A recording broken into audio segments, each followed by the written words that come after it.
Hello and welcome to Queering IFS, a podcast by two internal family systems therapists, Alessio and Jude.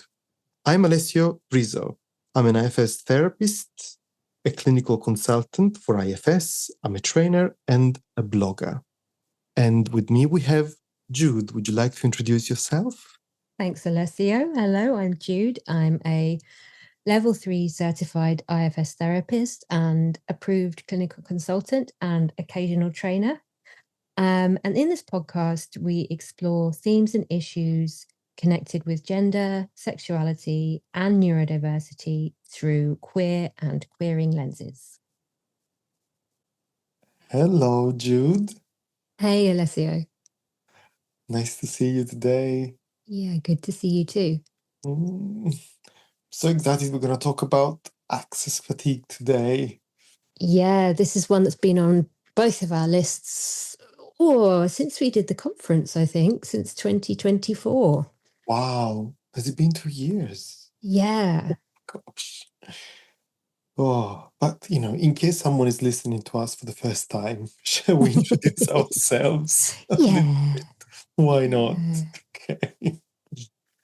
So Would you like to go first or second? I'll go first. So Sure. who are we? I am Alessio. How do I position myself for this episode? People might hear a different way of describing myself from one to the next, and it's fine.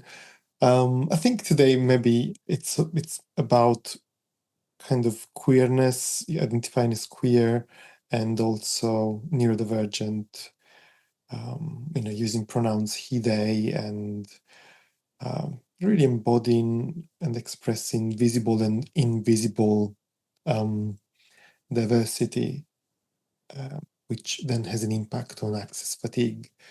So that these are my identities. In addition to that, I am a psychotherapist, IFS psychotherapist, approved clinical consultant, I think that's the right word at the minute, and assistant trainer, and recently a published author, as well as a blogger and a teacher. I'll stop there. The many hats. Yes. And I think we said we were going to put a link to your chapter or book in the last podcast, and I don't think we did that. So let's do that today. Oh, yes. Okay. And I'm going to write that down because I'm also neurodivergent and we both know we're not going to remember. Yes. So my name is Jude. My pronouns are she, they. I'm situating myself for this conversation. I am also neurodivergent, also queer, and I'm also white British and have benefited hugely from colonialism and white supremacy, and I continue to in my existence as a white British person. I'm also a psychotherapist, IFS certified psychotherapist and approved clinical consultant, and also blogger, also occasional trainer around neurodivergence and therapy. And that's probably enough detail on who I am. But yes, so access fatigue, because I think I remember that I had found out about access fatigue in the autumn of that year. I was having a conversation with someone and they were talking about it and I was like, wait, what? What's this access fatigue? Oh my goodness, this is so, yes. It was just such a yes for my system of like, these are the words for this thing that I haven't yet found to describe. And then we talked about it. It was new for both of us, I think, when we were presenting for the conference on neuroqueering in 2024. So it has been on our radar for a long time. And yeah, so I wonder how we even define access fatigue to start with. Yeah. Because it's the fatigue, it's the exhaustion that comes from repeatedly having to negotiate or justify or explain or manage your needs in spaces not built for you. And it overlaps. Yeah. It touches on being neurodivergent in a neurotypical world. It touches on being queer in a heteronormative world. It touches on being disabled in an able body focused world. It touches on folks who can't, and this is a tricky one, who can't be productive in a capitalist sense in a world that is built only for that as well. Mm. It touches on so many levels. Yeah. Even the definition of it, it's not easy. And I believe I have my idea of what it means to me. You have it for what it means to you. And our listeners will have their own sense of the access fatigue. But as you mentioned the definition, I think we kind of checked who created it and we want to give it some credit. Absolutely. The term was introduced in 2021 by Annika Conrad. And so it's quite a recent term. And like with you, every time I say to someone, there is a light bulb moment, people just get it, which then tells me how widespread it is. The two concepts of access and fatigue are huge. Like I think of social class, to Absolutely access certain circles of power, even certain physical places, certain people are given easy access. Some people need to go through hoops to access a space. And that's probably a metaphor for all these kind of fatigues. And this can go to race as well. Every time there is a sense of inclusion or exclusion, and how easy it is for some people with certain characteristics to be included and have the benefits or achieve certain goals with certain ease. But for others. And it doesn't go away just because accessibility issues are catered for, because it's about the fatigue of having to ask. So say if you're a wheelchair user and you're getting a train, yes, every station has a wheelchair ramp. But every time you travel, you have to put the extra energy in to making sure ahead that the train that you are getting onto, there's someone ready to help you put the ramp down to get you on. And then for your destination, also the exact same thing. So it's not to say it doesn't go away just because accessibility issues are catered for. It's about the efforting. Yeah. Yeah.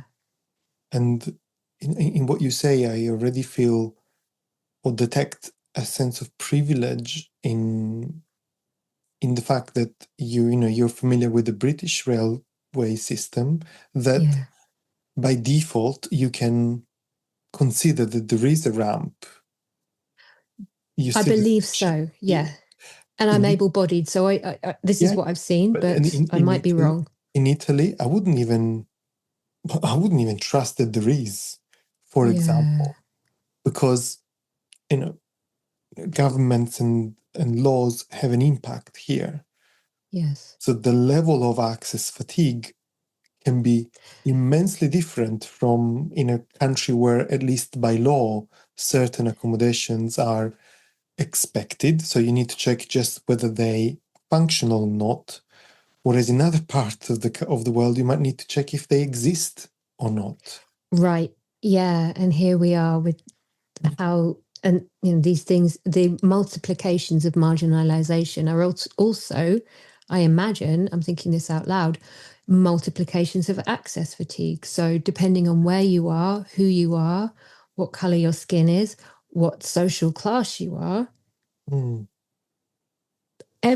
all of that's going to have an impact. Yeah. And, maybe bringing it back to what we represent without Yes. wanting to to speak for experiences that we are imagining to have. I think I want to, as you mentioned, the conference and our discussions about access fatigue, I remembered something very specific to the IFS work that I experienced that as access fatigue, and still to these days, I tend to keep secret because some parts of me don't want me to say it because I come across as challenging in a way that I don't want to be.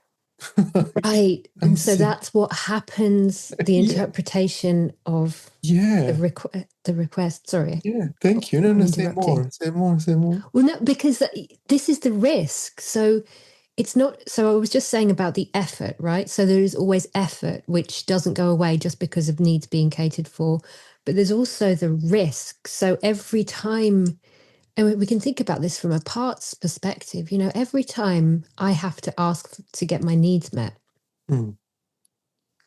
I'm also, that might be a place of high anxiety for me because there's a risk there. Because, am I going to be seen as awkward, difficult, Yes. uncooperative?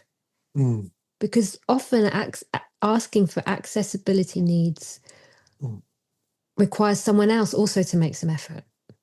Yes.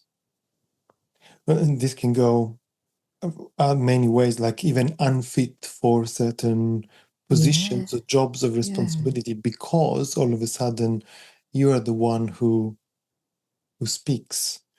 So Exactly. it's a huge Did that one. segue back to what you were Kind of. Well, it saying? segues into why I don't speak in a way Right. because there is this debate as to what do I do? Do I say it and do I kind of go through the kind of surprised looks of people that they just don't get where I'm coming from and their interpretation, as you said, how are they going to perceive me? Will they stay in curiosity and acceptance that all I'm doing is expressing my experience, like all IFS therapists are trained to do, but then some experiences are more easily in a way accepted than other. And as the first time I noticed access fatigue was exactly in regards to, at least my version of access fatigue, in regards to accessing certain protocols in IFS, especially those ones that we call legacy protocols, where you need to connect to your ancestors. So my access fatigue there is that I'm usually, my eyes are closed. I'm open to whatever the facilitator will say to me. And the moment they say connect to your ancestors, what inevitably happens to me is that these people are homophobic. And so for me to continue to follow whatever this meditation exploration is going, I need to take care of these parts of me who are bothered by the homophobic ancestors that have just entered my space. Yeah. And that's extra work on me. No one might even realize it. And the few people I've tried to speak to about, they kind of go, oh, what? And the idea that maybe we need to be careful when we do ancestral legacy work is, I voiced it, but it kind of it's been dropped. No one has picked it up, Right. right? Because there's the requirement there for someone else to do the work. Well, because the moment you say, "Hey, this isn't catering for me," then it's on them. I mean, I can't go and change or force people to do it differently, and then I kind of dropped it. I said, "Well, you know what? It's Yeah. just too much. I'd rather stay with the access fatigue or just get distracted and do my own thing." Like, And we're so often on this access tightrope, and I say we, and I don't mean only myself. And again, I appreciate I'm very privileged in a lot of ways, and yet know what this means and feels like. But I mean, people who are neurodivergent, queer, racialized in a white supremacist world, all of these things, we're often on this, and I'm tripping over my words because I also know I can't speak for anyone else's experience, but I find myself often on this kind of tightrope of exactly this, of do you ask? Because you know what might happen if you ask. Yes, someone might get your needs met, but often, even if you do, there's going to be a bit of friction in the process, or putting someone else out, or maybe you won't get your needs met, or maybe you'll get that oh great, we'll look into that kind of response, which is nothing. Or you you need to get your needs chase. met this time. Yeah. Can I have the materials for this course in advance because it takes me a long time to read because I'm dyslexic? Yes, you can.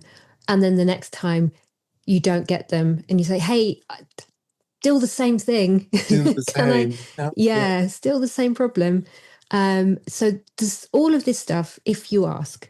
And then if you don't ask, what are your options? You're withholding? Do you disengage? Do you just walk away from the situation? But you're still left, you're left not being supported, not being helped, or maybe not being able to access whatever that space is.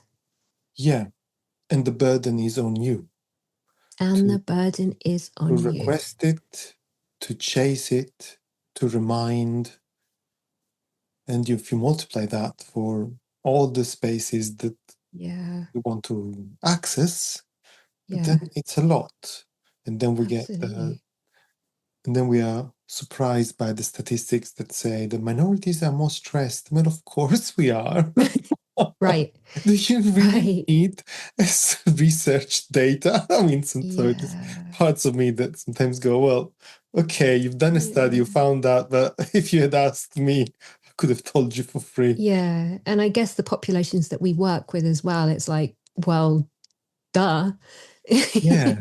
We work with people who exist on the margins not because of, because that's how society pushes people, normative society pushes people. Yeah.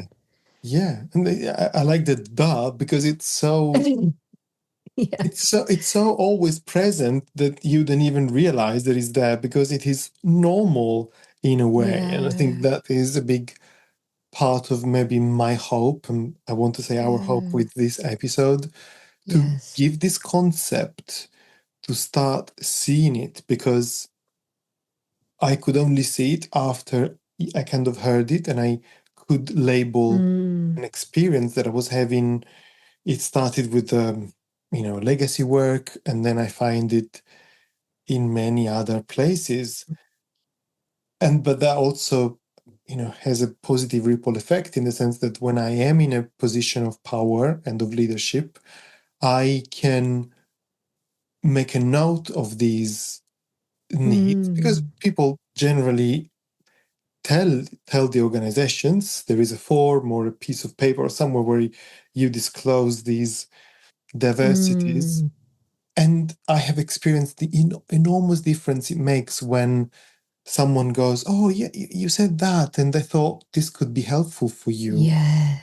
I think I've Yeah. seen people just fall in tears because it's so out of this world. Exactly, because it's actually it doesn't collapse the access fatigue because you're still having to say, yeah, I'm autistic or ADHD or gender expansive or whatever else. You're still having to say that, but it's being met. Yes. Or I think actually, Alessio, I feel like perhaps when sometimes you actually ask people Mm.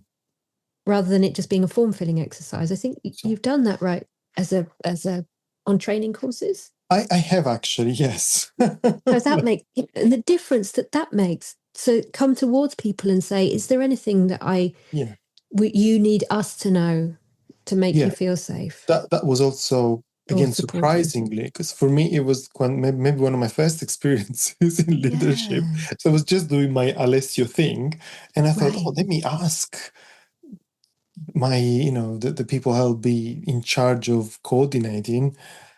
And the response was like, wow, no one's ever asked me. Thank you. It's like, right. like, okay, fine. But Yeah, I don't know. You're right. yeah, It's just like walking on a different planet sometimes. right. What feels Yeah. just obvious and normal, Mm. it's revolutionary for other people. But I think it is, and if we bring that into the therapy room, something that I've said a few times around neurodivergent affirming therapy is, never underestimate the impact it might have on your client of you simply remembering how they like the lighting in your room. Mm, Because exactly this point, because most of the time it doesn't get remembered. And so then you have the choice as a client, do I show up and this room is always too bright for me? And that's going to impact on therapy. yeah, Or do I ask every time, could we turn the big light off? So the power of care, it's of actually genuinely caring and genuinely remembering mm, does bring people to tears because so often it's not the case. yes, Yeah. yeah. Oh, so nice to think of these little moments of humanity, of, Yeah. I hear you, I see you, and I remember Yeah. what you're going through. And your hardworking managers that are always monitoring and maybe always having to switch between different languages even or masks or Mm, having to translate your internal world to your external world, all those ones that are working so hard have a moment of mm, mm, mm. someone else might have a bit of this. Yeah. And it's beautiful to think that these moments exist and Yeah. they come from maybe just listening to the words access fatigue, Mm-hmm. realizing how big of an impact it can make on someone. Yeah. And it makes me think about what's that thing we do? IFS. Temporarily forgot. It's because I'm having three thoughts at once in a classic moment. But I'm just thinking about, how this also connects with therapy in the sense of how we're taught IFS. Um, and I'm really thinking about these hardworking managers right now, who are the ones who are the ones who are tired. They're the ones bearing the access fatigue. Well, and the exiles too. But often what we are doing in IFS is we're saying to managers or protectors generally, we're saying, hey, look, the person your person is actually 43, 53, 63. They're not the 11-year-old that you thought they were. Mm, And those kind of processes of updating often allow our protectors to relax because they think, things are different to when I started doing this job. mm, Now, with access fatigue, things mm. might not be different. No. So it's so important as therapists and clients, but anyone working with internal family systems to recognize that is such an important point. Yeah. What do we do when the threat, the danger, the thing that the parts are still having to work to protect against is still very active? Well, yeah, I mean, this is a big maybe a topic for a different episode, like for a completely different episode, because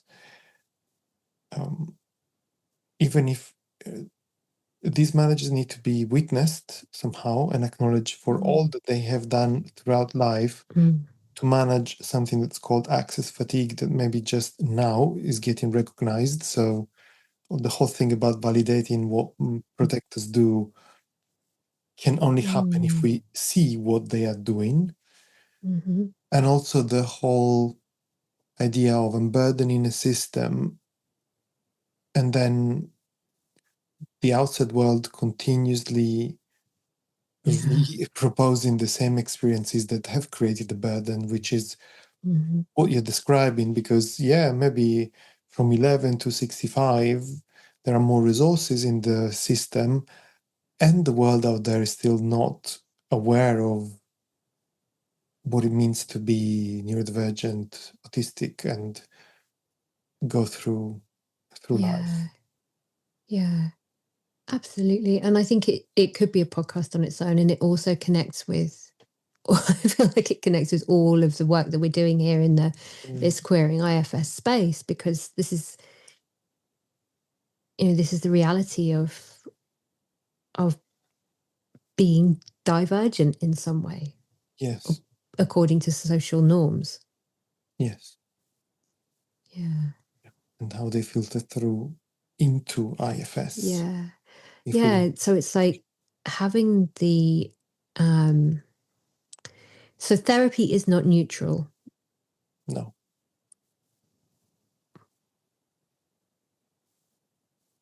I think we agree on that. Yeah. And I guess I'm bringing this in because, it's about,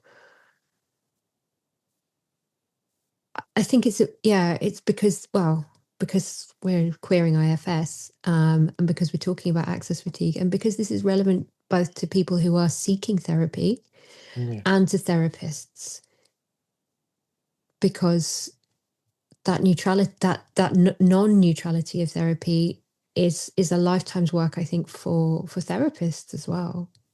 Yeah. And, I know we're coming to an end of this episode, and I've got parts that are stopping myself from putting in and moving into the next episode's topic, which I think we can say is decolonizing therapy. Yeah. We are really getting there. So I suggest we wrap this up for this episode and we save our thoughts for the next one. But before that, I'm checking, is there anything else, Jude, that needs to be shared? I feel like, with all of this, we're not it's not about blame. It's not about saying everyone's doing everything wrong. And because I think then we just get into shame, and shame just makes people withdraw, and it's not it's not fertile ground for things. But this is about, the more we understand this, the more this can be a shared responsibility, rather than this being something that only lands on the person who is marginalized in some way or disabled in some way. It's about this conversation is about saying, look at all this invisible to maybe many, look at all this invisible work, look at all this invisible labor that's happening, and look at these tightropes that people are on. Yes. So,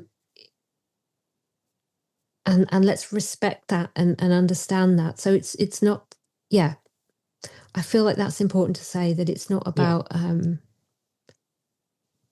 absolutely blame. Thank you for saying that. Yeah. So, and it gets into another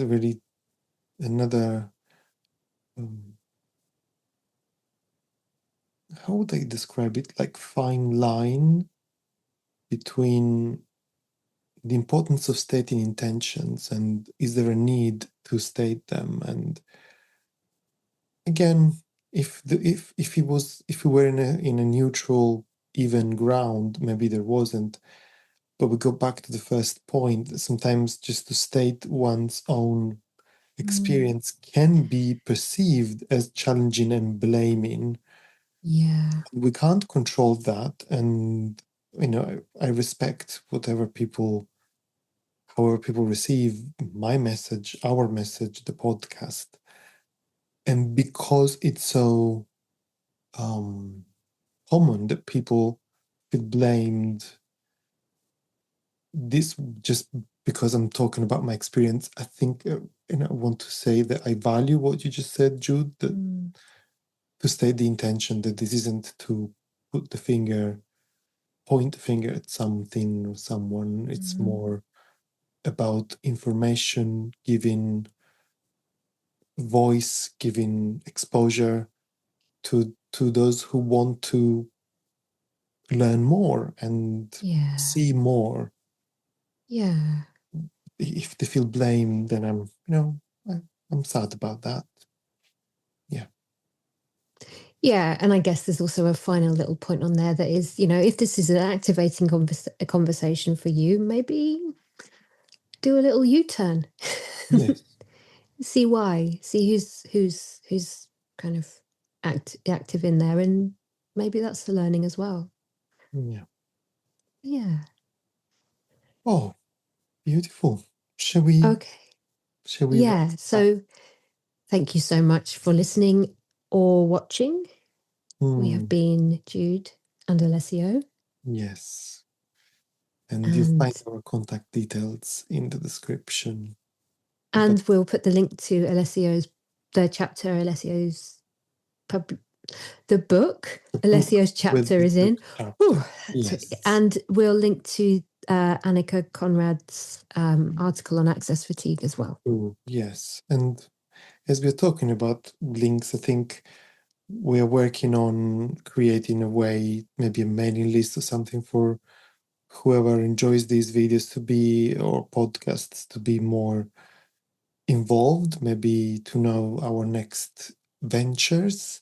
So if that link is ready, it will be here, because we should have said, please subscribe and do these things. And we should have done all those things. They're the correct things to do. But hey, at least we've done it in a divergent way. Exactly. Yeah. So until next time. Bye-bye.